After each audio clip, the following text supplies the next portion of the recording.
Callie, and I'm living at Swan's farm. Hi, I'm Swan at Caribbean Yard Dust. So I was drawn to Swan's farm, specifically Caribbean Yard Dust, because Swan and her family live off the grid, and that's something I've always been interested in hopes that I can learn more about it and potentially live off the grid myself someday. So last interview, Swan interviewed me about woofing and why I was doing that, and in this interview I'm interviewing Swan about her and her family's lifestyle. And then we also have Shorty featured here. So my first question for you is, what drew you to this lifestyle? We were drawn to this lifestyle mostly because of the frustration of living in the current society today and the status quo. The frustration of the lifestyle, the food choices that are available, and also, witnessing the destruction around us of the environment and, constantly watching documentaries and seeing the TV of global warming or deforestation. So it seemed like a natural draw to get back to the land. It was also like to have privacy and connection with the land and get off the clock. Nice. So yeah, you came here partially because of access to food. So what foods do you grow here? We grow things that grow here. That we've been learning that. So we grow greens, mostly brassicas at this point, like kale and arugula, which grow pretty easily. We grow papayas.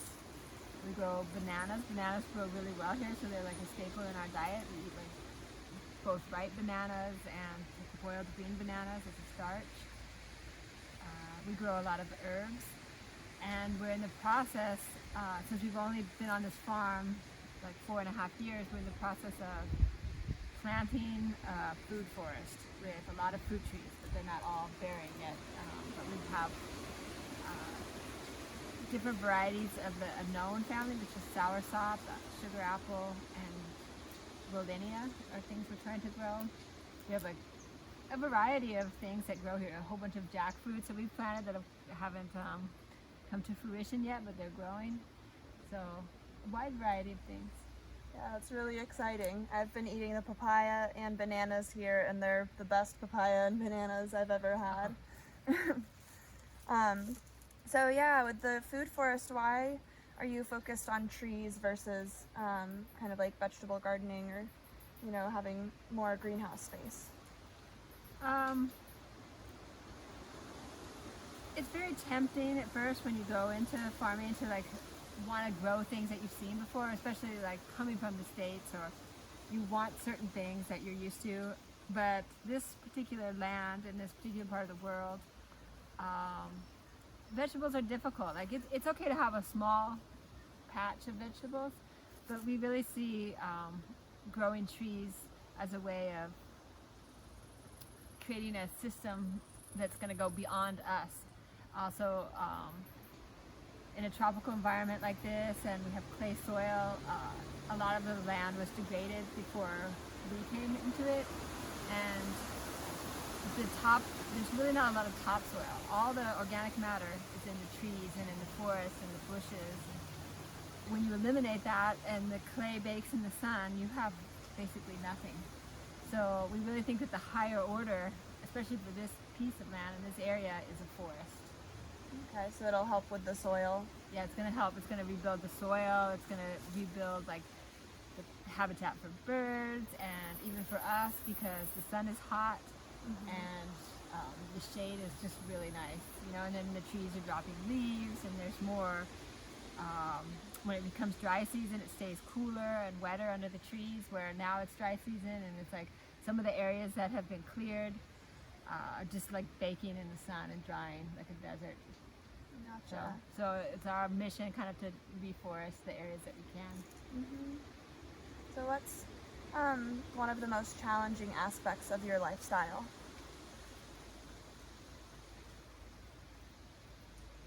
Well, there's a challenge in Puerto Rico in general. It's like a social economic challenge where it's very difficult to sell produce. So you would think, well, you can grow all of this stuff, and why can't you grow it and sustain yourself by selling it? And it just, you try to explain that to people, and it just doesn't make sense to them. They don't understand. But we really see it as society has been able to mechanize farming to such an extent, and also go to other countries where labor is cheaper and produce massive amounts of food. So, they can send like a 5-pound can of beans here, and you can buy it for $4, which would take me like, hours, like weeks of work to grow that many beans, so it just really doesn't make sense on paper, which is fine, because that's another reason why we decided to grow trees, because it's more of a long-term investment.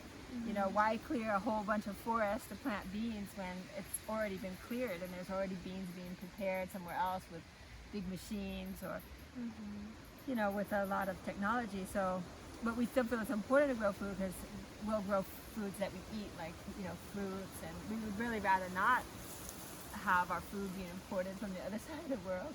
Yeah. But, it's step by step, and that's when part of the process. So that's part of the process, is thinking, you can go back to the land and sustain yourself, and you can in certain ways, but not in the way where you think, well, I'm going to exchange this for money, And that's a hard concept to really realize, and I think a lot of people in Puerto Rico have struggled with that. Yeah, I would have thought that you could just go to a farmer's market and sell things, but it makes sense that with the amount of labor that goes into that, that wouldn't work out as well. Yeah. So what's one of your favorite things about your lifestyle? My favorite thing about this lifestyle is the freedom that it affords. And I don't always, I hate to use words like take advantage, but I don't always take advantage of all that freedom. I mean, the freedom that we have as human beings in a society like ours, even though, many people feel trapped, it's occurred to me that we make a lot of our own limitations. And I've done that to myself. And I realize every day it opens up even more to me, like, wow, we're really limitless.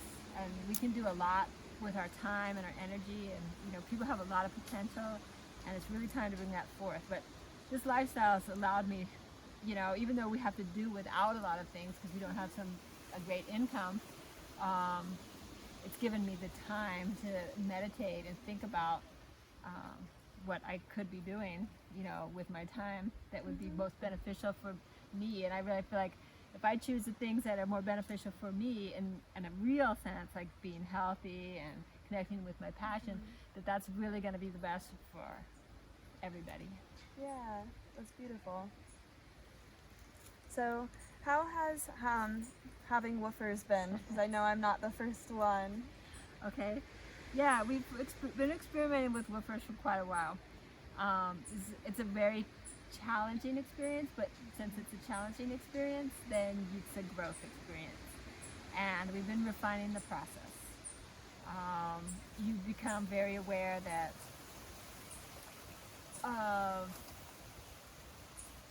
for instance, okay, if we isolate ourselves and don't deal with anyone else, we can pretend that there aren't these problems in the world, but they're there.